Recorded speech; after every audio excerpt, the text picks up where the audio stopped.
Hey guys, Fox here. Just got back from my local game store, and to my surprise, they had the up-and-coming, long-awaited system in stock today. So I quickly picked one up, and it's the RetroN 5. This has been pretty hyped up and long-awaited for us retro gamers to get this system in. This is supposed to be able to play, Genesis, NES, Super Nintendo. If you have the Powerbase Converter, it could play Master System. Up in the front, it could play Game Boy, Game Boy Color, Game Boy Advance games. It has 2 controller ports for Super Nintendo, NES, Genesis. Also comes with a Bluetooth controller on its own. So anyways, it came in this little tote bag. Nothing crazy about that, but let me get this out of here. And here is the box. See if I can focus there. Get a little closer look. So there it is. RetroN 5 for GBA, SNES, NES, Genesis, and the Famicom. So that's what the 4th slot is on the top, is for the original Famicom.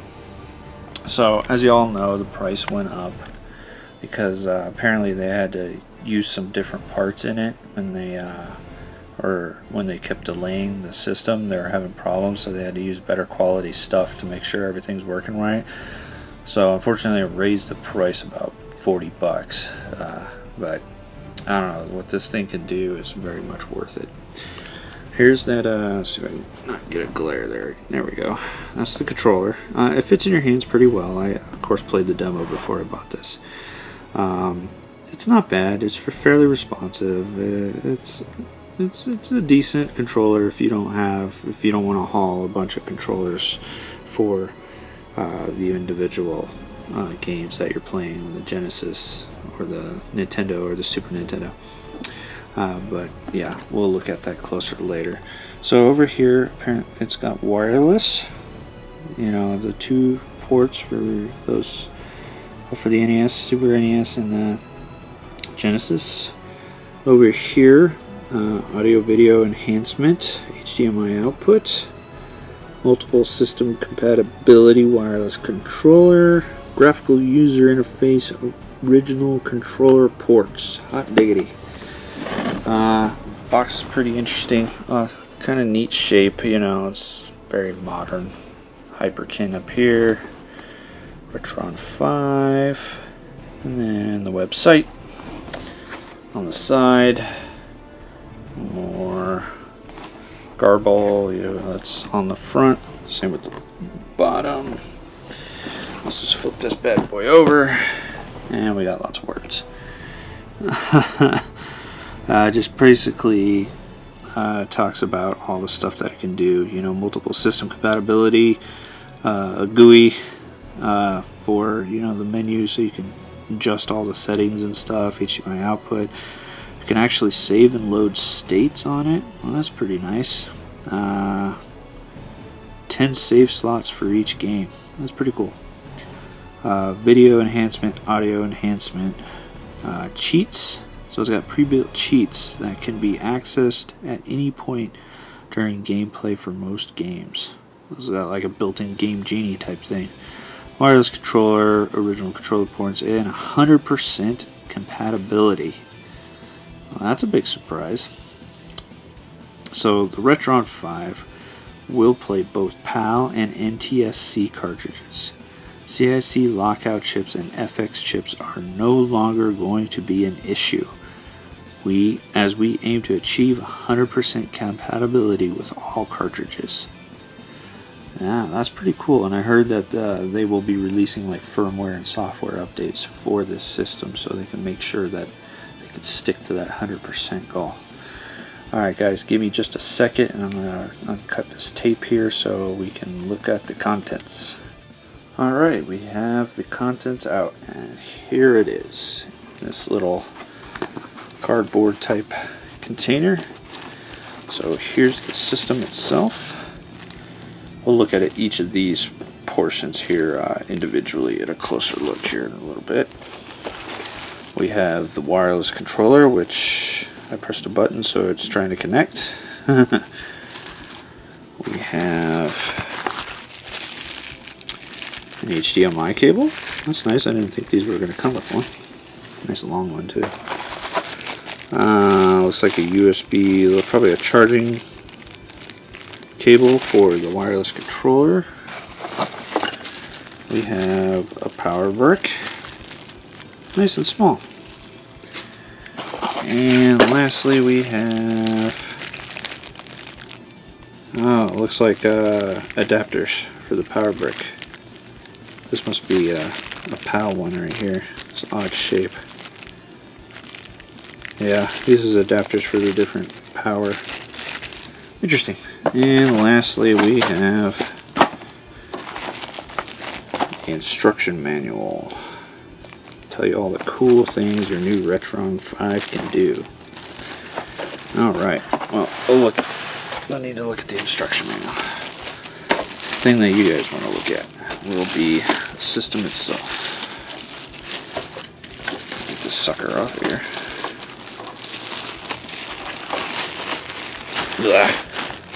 Bag. Alright, here it is.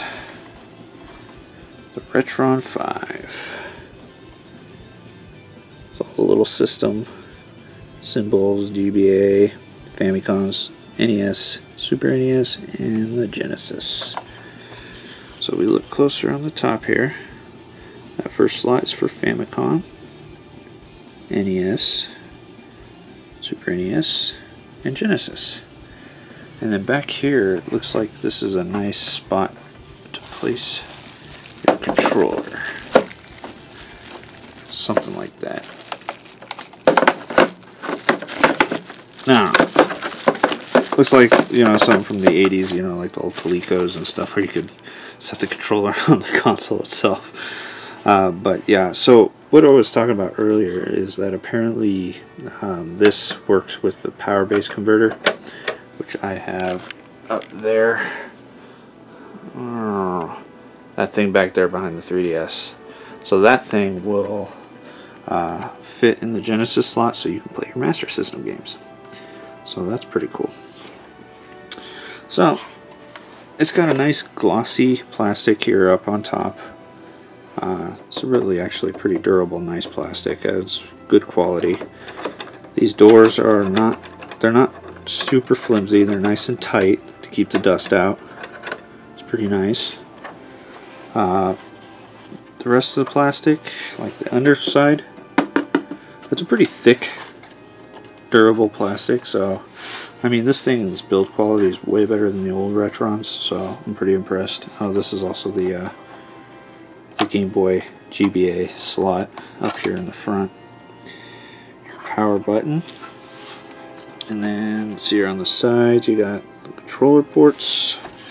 And the other set is on the other side. So I'm guessing 1 player, 2 player. On the back here we got an SD card slot. I'm assuming that's for maybe memory to save you know, those load states or save states or whatever. Also, from what I read, you can use the SD card slot, and that's how you're going to typically update the system. It's firmware, software. There's our HDMI out. Got a little pinhole there. Not sure what that is. It might be like a power light. There's the USB. I'm assuming to charge the wireless controller and the AC output.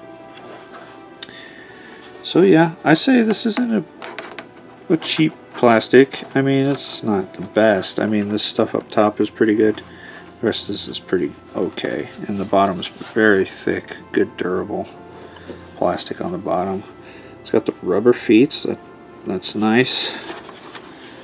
And then we got the item number. Hyperkin RetroN 5. Oh my god, made in China. Patent pending. Alright, there we go, guys. That is the RetroN 5. So next I'm going to pop in a couple games and I'll show you the GUI and we could see some of the gameplay on the system. Alright, hold on one second. Well, before I show you the games, let's not forget to look at the controller itself. So it seems like it's an odd shape, really, because it's kind of square with a little rounded top, but it actually fits well into your hands. So you could slide it up, and yeah, the one thing that I first noticed was that this analog stick is clicky, kind of like the Neo Geo Pocket Color, but it's real smooth, feels nice, thumb grips it pretty well. I like it as the lights flash. So up here we got the, let's focus there, select the home button and the start button, plus and minus, and some arrow keys. So I'm assuming it's got like a 6-button configuration for like the Genesis.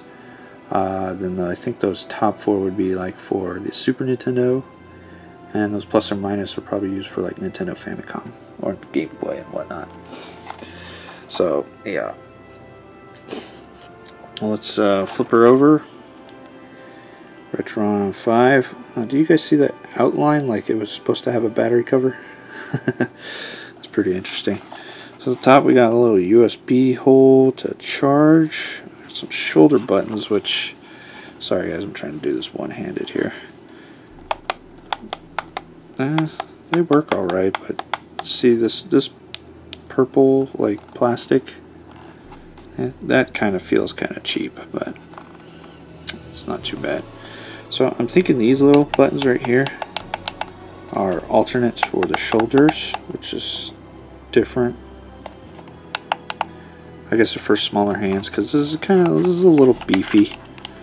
Small hands might not reach up and grab these triggers as well as where they can just, you know, press these.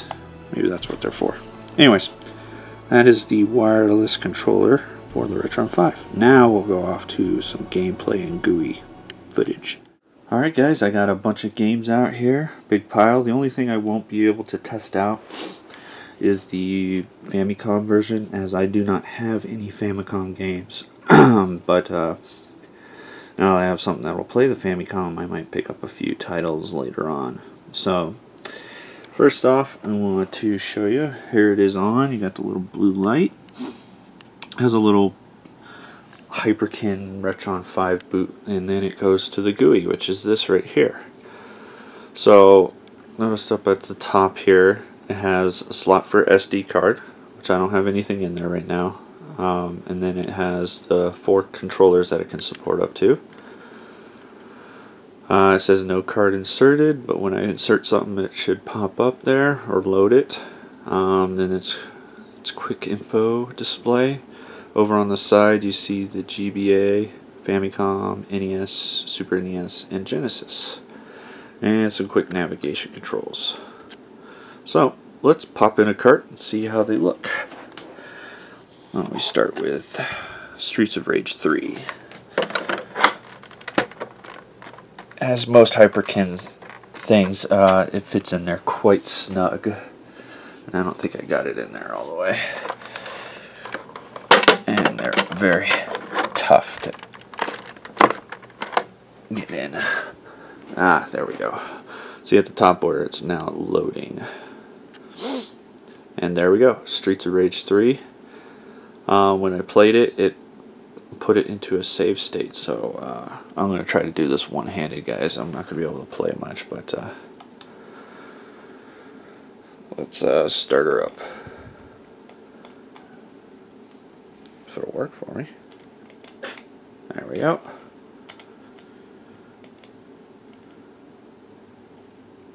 Yeah, so it left off right where I paused it, so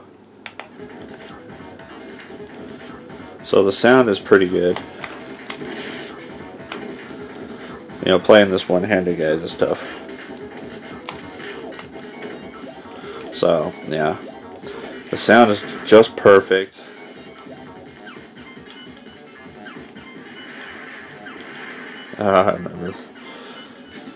I know I picked one of the less popular Streets of Rage games, but the sound is great. Ooh, out of focus there. There we go. So there we go, guys. That's Streets of Rage 3. So let's pop that out. Press the home button on the controller, and then you can go down to return to main menu.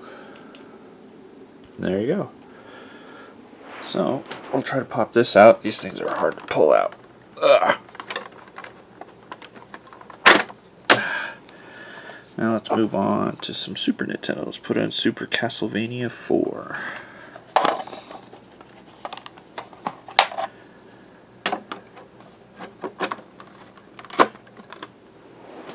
There we go. Loading up. Boom. And it also, because I already tested this a little bit. So what I'm going to do is I'm going to pull this up to the menu, reset the game. Hi.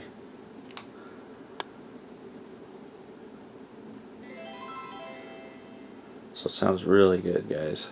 This is a big improvement over the RetroN 3. The sound is almost identical. The upscaling looks very nice. You can also stretch it, so if you don't want it in the 4x3 box on your TV, you can stretch it so it fills into widescreen. But yeah, all this stuff plays real nice. I like it. So let's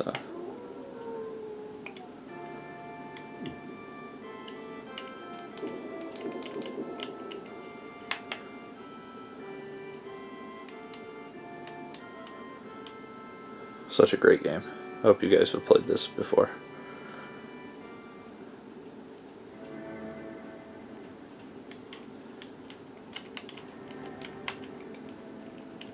Sorry, trying to figure out my buttons, guys. One-handed.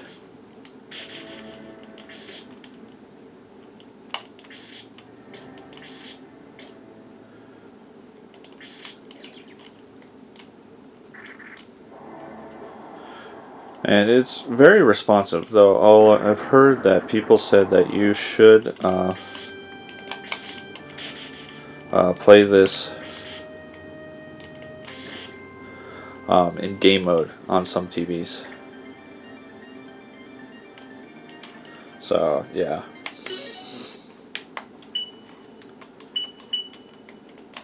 because otherwise you might get a little lag between your your button presses and what pops up on the TV. So make sure your TV's in game mode if it does have it. I think a lot of the smart TVs automatically switch over or something like that, so I didn't have to put this in game mode. I don't think I really have a game mode on this TV. So, alright, let's try pulling this out. That was easy. Now here comes the tough ones. NES, let's put in some Tecmo Super Bowl. My favorite. No card insert. Sorry, guys. Oh, this is going to be a pain. Let's let you watch from here as I try to set this in here. Grips these NES games pretty well.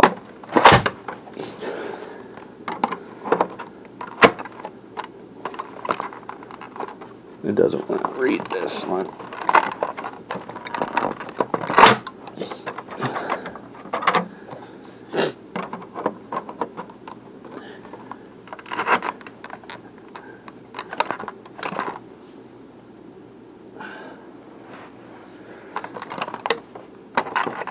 So I'm going to have to edit this one out.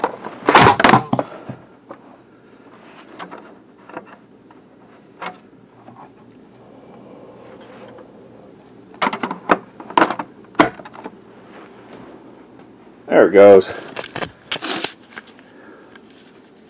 Took it a while.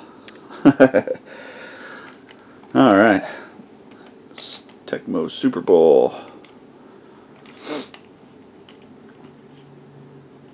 Let's go ahead and restart it so you can see the intro, as playing a football game one-handed is probably not going to work out so well. And it's bright as hell. Hope you guys can see it somewhat. I'm sure all of you remember this game. One of the best sports games ever made.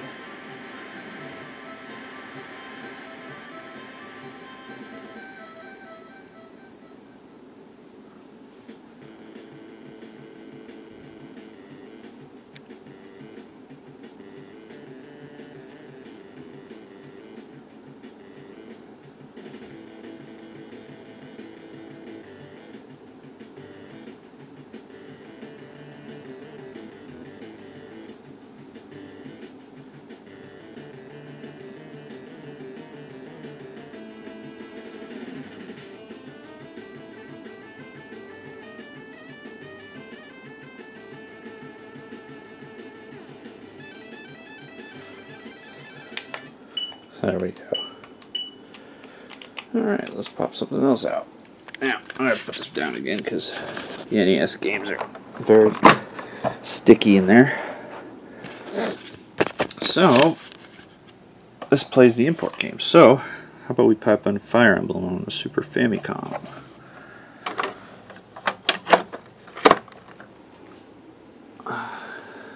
There it goes.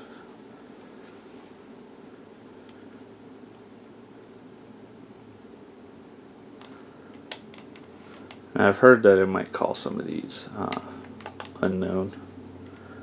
Anyway, so we should start her up, see if it still knows it. Yep, works just fine.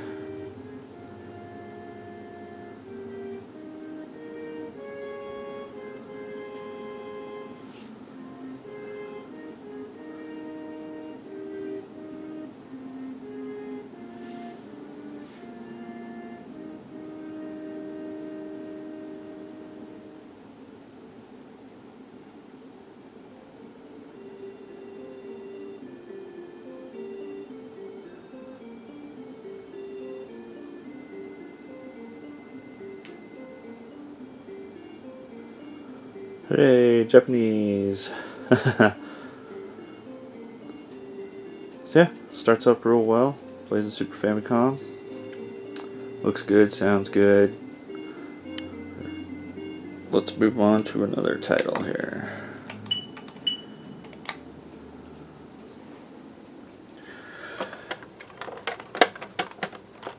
One thing I do think that I wish they added to this system was something to help eject these carts. Now, let's try the Game Boy function. Pokemon Blue.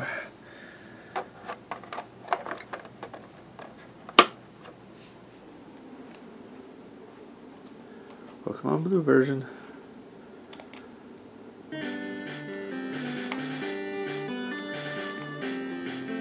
Let's restart the game. As you guys can tell, I've already messed around with it a little bit to make sure it works.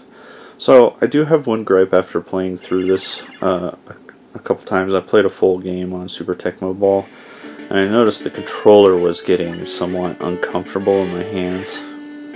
So I think I'd still prefer to use one of the original controllers. There you go, guys. Looks good. Sounds great. Better than a Game Boy. Yep, Pokemon Blue. And it automatically colors things out. Yeah, so, and you can also do controller mapping and stuff in here. So if you just want to use like a Super Nintendo controller or a 6-button Genesis controller, you can map different games for it, like Super Nintendo game on a Sega Genesis controller. That'd be fun. Oh, sorry guys, I didn't tell you what game I popped in there. But that's Fire. This is going to be Fire Emblem for the GBA. One thing I noticed is that the GBA games take a while to load, and I'm not sure. Maybe this one was because this one has a save file on it. It might be loading that save as well, so that might be a reason why it takes a while to load.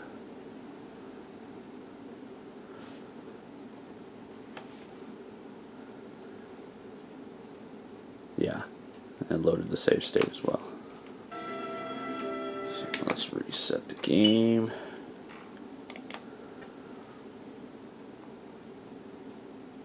2003.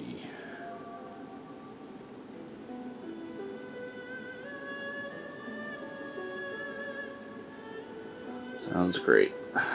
Looks good too.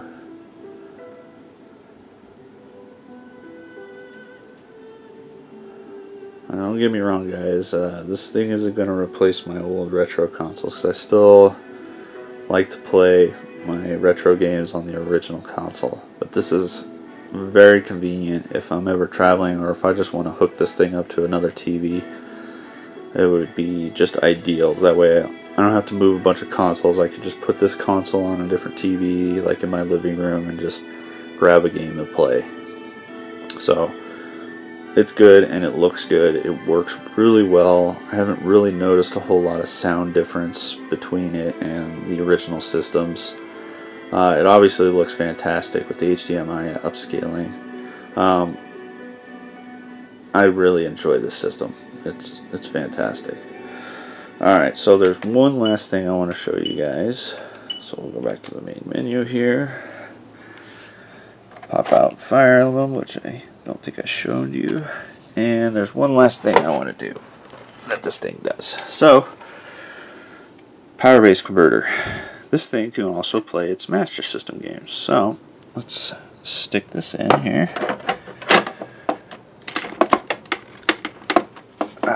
If I can get it. I think it's in. Load up the slot. Let's grab a game. We got Alex Kidd in Miracle World.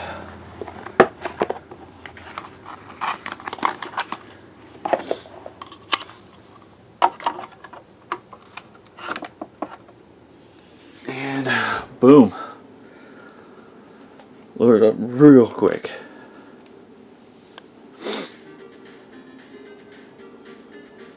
Huh. Looks fantastic if you ask me.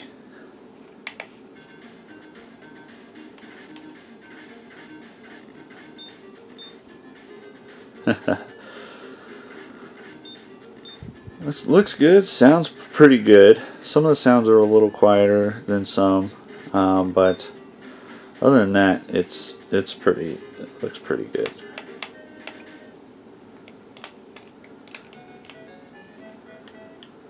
Let's try playing this one-handed.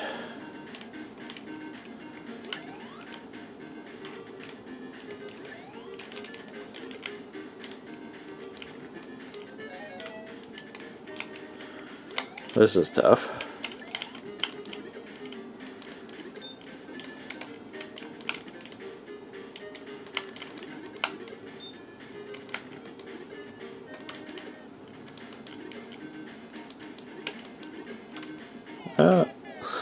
I got the ghost.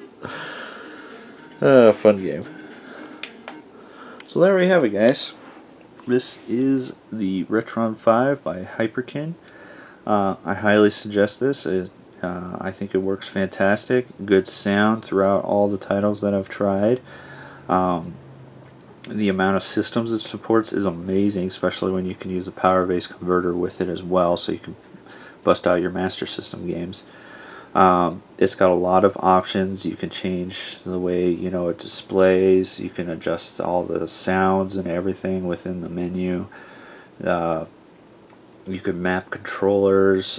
You could do firmware and software updates via SD card. So if they do find problems with it, they're going to have updates for it, which is very nice. Supports. It's like a Game Boy. It's got a Game Boy player in it, just like the GameCubes. No need for a startup disc. This is a fantastic system, guys. This is a great all-in-one console that you can put on a separate TV in your house if you got all the other retro consoles on display. Alright guys, I hope you enjoyed this fairly lengthy review of the RetroN 5.